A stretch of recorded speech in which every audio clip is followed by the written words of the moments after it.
천재는 때로는 괴팍하고 이상하지만 정말 다른 사람이 해낼 수 없는 놀라운 일들을 해내기도 합니다. 이쪽 면에서 보면 정말 이상한 사람이지만 반대쪽에서 보면 정말 놀라운 사람들이기도 하죠. 이 시대를 이끌고 있는 인물들 중에서도 단연코 돋보이는 괴랄한 천재가 있습니다. 바로 아이언맨 토니 스타크의 실제 모델인 일론 머스크입니다.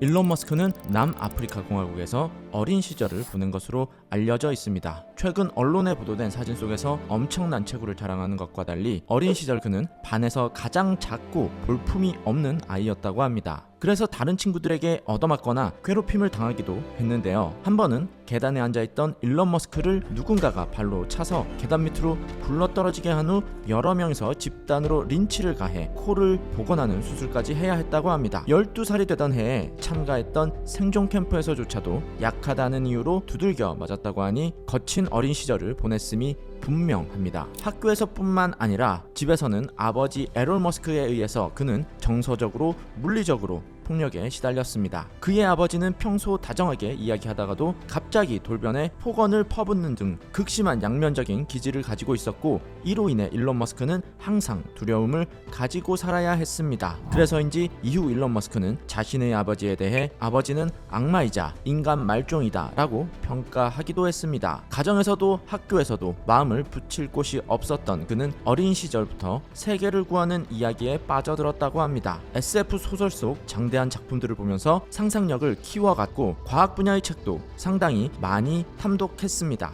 특히 어린 시절 읽었던 은하수를 여행하는 히치하이커를 위한 안내서의 영향으로 인류를 화성에 보내고 다른 행성에서 살아가게 만들겠다는 꿈을 꾸기 시작했다고 합니다. 그의 비범함은 어린 시절부터 돋보였습니다. 어린 시절 독학으로 배운 프로그래밍 실력을 발휘하여 베이직 기반의 비디오 게임인 블래스터라는 이름의 게임을 직접 제작합니다. 그리고 제작에서만 그친 것이 아니라 약 $500를 받고 판매했다고 하니 천재적인 사업수단은 어린 시절부터 길러진 것일지도 모릅니다. 더 분명한 것은 인생을 게임같이라는 일론 머스크의 모토가 아마 비디오 게임을 좋아하고 스스로 제작했던 어린 시절에 생겨난 것이 아닐까 싶습니다. 일론 머스크는 비범한 어린 시절에 비하면 대학 입학 점수는 평범한 편이었습니다. 18살이 되던 해에 미국이라는 넓은 땅에서 살고 싶어 했던 그는 어머니의 고향인 캐나다로 향하게 되고 토론토에서 차로 쉽게 갈 수 있었던 퀸스 대학교에 입학하게 됩니다. 하지만 점차 지루함을 느낀 그는 펜실베니아 대학의 물리학 전공으로 편입을 하게 되죠. 이 시기에 그는 이미 화성과 전기차에 관심을 가지고 있었으며 프로그래밍을 좋아하는 친구와 로켓 제작을 위해 물리법칙에 대해 논의하며 대화를 나누었다고 하네요. 졸업 논문으로 태양광의 중요성이라는 논문을 제출을 했다고 하니 펜실베니아 대학에서 그가 가졌던 관심사들이 나중에 스페이스X와 솔라시티라는 열매를 맺게 되는 것 같습니다. 일론 머스크의 업적 중 가장 눈여겨볼 만한 첫 번째 사업은 집2였습니다. 1995년 24살이었던 그는 아버지에게 $28,000를 지원받아 그렉 코우리와 자신의 동생인 킴벌 머스크와 함께 글로벌 링크 인포메이션 네트워크를 설립하고 온라인 비즈니스 디렉토리를 개발하여 큰 성공을 거두게 됩니다. 4년 후 집2를 컴퓨터 제조업체인 컴팩에 매각하면서 일론 머스크는 여기서 $2,200만 벌게 됩니다.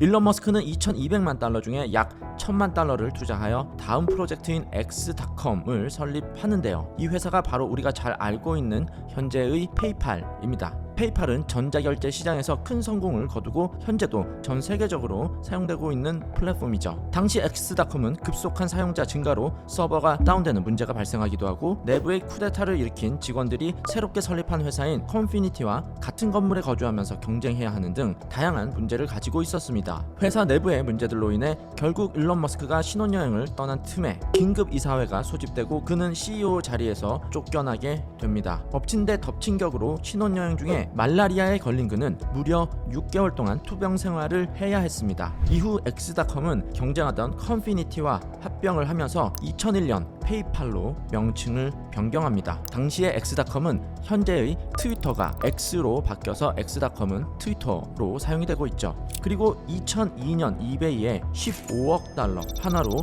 약 1조 6천억 원의 페이팔이 매각되는데요. 일론 머스크는 이미 페이팔의 CEO는 아니었지만 페이팔의 최대 주주였고 고문으로 있었기 때문에 이 매각 과정에서 약 1.65억 달러라는 천문학적인 수입을 얻게 됩니다. 일론 머스크는 드디어 2002년 5월 대규모 우주 탐사를 목표로 스페이스 X를 설립합니다. 페이팔을 매각하면서 벌어들인 자금 중 1억 달러를 투입하여 어린 시절부터 꿈꾸던 SF적인 상상력이 가득한 사업을 시작합니다. 스페이스 X의 목표는 대규모 우주 탐사를 기본으로 화성 여행과 인류가 지구 밖에서 여러 행성에 거주하면서 생활할 수 있도록 하는 것이었습니다. 이 꿈 같은 이야기에 사람들은 모두 비웃었습니다. 로켓을 제작하기 위해 서는 엄청난 기술력과 자본이 필요했기 때문에 국가 단위의 자금 지원을 받는 경우가 아니라면 일반 사기업에서 로켓을 개발해서 발사한다는 것은 헛된 망상에 가까웠기 때문입니다. 실제로 스페이스 X의 첫 번째 로켓인 패컨 1의 실패가 3번이나 연속되면서 막대한 비용이 사라지게 되고 사람들의 조롱은 더 심해집니다. 게다가 2008년 세계 금융위기까지 겹치면서 일론 머스크는 파산의 위기를 맞이하게 되죠. 그런데 결국 그는 마지막 기회였던 4번째 발사를 극적으로 성공시킵니다. 이 성공으로 인해 오비털 ATK와 함께 미국 우주항공국 나사의 국제우주정거장으로 물자를 공급하는 첫 민간 우주선을 발사하는 사업자에 선정되어 막대한 자금을 펀딩으로 모으면서 결국 그의 상상 속에만 머물러 있던 일이 현실로 일어나게 됩니다. 당시 로켓을 한 번 발사하는 데 필요한 비용이 약 6천만 달러였다고 하는데요. 한 번 쓰려고 버려지던 발사체를 재사용하는 길을 찾아야 했습니다. 인류의 화성 이주를 위해서는 필수적으로 이 막대한 비용의 로스를 줄여야만 했기 때문에 그는 로켓 재활용 기술 개발에 박차를 가합니다. 결국 2015년 12월 재사용 로켓 기술과 대형 로켓인 팔콘 헤비의 성공으로 더 이상 아무도 그를 조롱할 수 없게 되었습니다. 모두가 비웃던 이를 보란듯 성공해낸 그는 이 시대의 혁신가이자 동시에 최대의 미치광이라고 할 수 있습니다.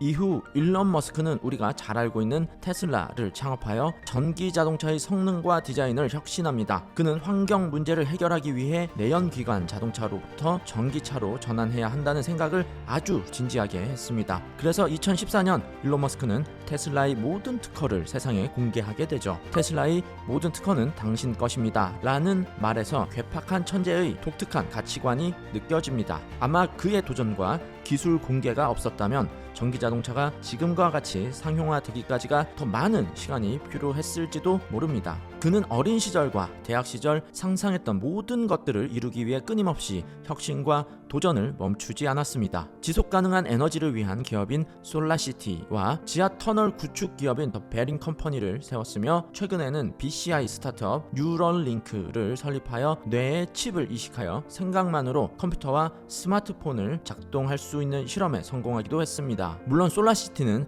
현재 사업 부진에 시달리고 있기는 합니다만 스페이스 X의 사례를 고려한다면 쉽사리 그가 실패했다고 예단하기는 쉽지 않은 상태입니다. 최근 가장 흥미로운 것은 일론 머스크가 공동 창업했던 오픈 AI의 인공지능 성장 속도에 공개적으로 반대하면서 샘 알트만과 대립하고 있다는 점입니다. 오히려 일론 머스크는 생성형 인공지능에 대해 반대하며 뉴럴링크를 통해 기계지능에 대항해야 한다는 생각을 한편으로 가지고 있다고 하는데요. 이러한 그의 생각이 인공지능을 가운데 둔 패권 싸움을 벌이기 위한 전략적인 선택일지 또는 테슬라의 전기자동차의 경우처럼 그의 괴팍한 성격으로 만들어지는 혁신이 될지는 향후 주목해보아야 할 지점인 것 같습니다.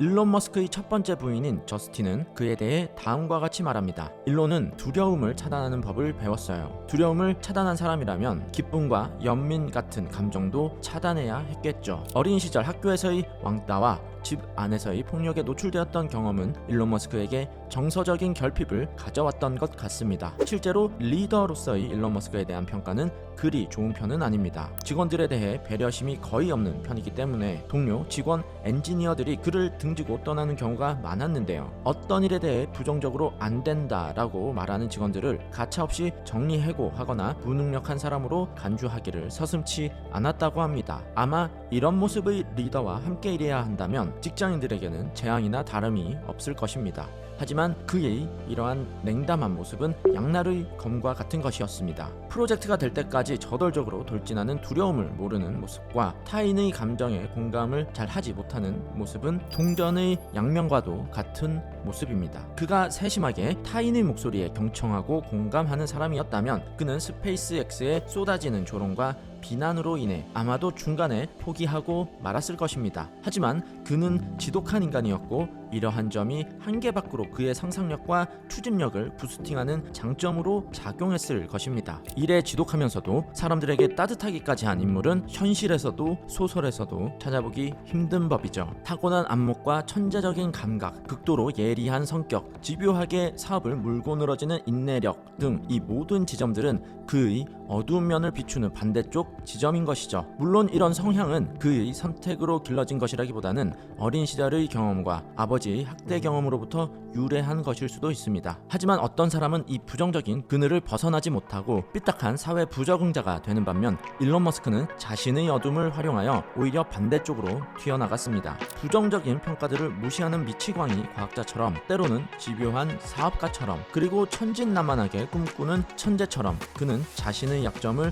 원동력으로 삼아 놀라운 일들을 이루어냈습니다. 성공하는 습관을 가지기 위한 첫 번째 방법은 자신의 약점을 없애기 위해서 노력하는 것이라기보다는 오히려 그 약점을 장점으로 활용하는 관점의 전환으로부터 출발하는 것이 아닐까 합니다. 자신의 약점을 두려워하지 마세요. 그 그림자의 반대편에는 찬란한 태양이 떠 있다는 사실을 절대 잊지 말아야 할 것입니다.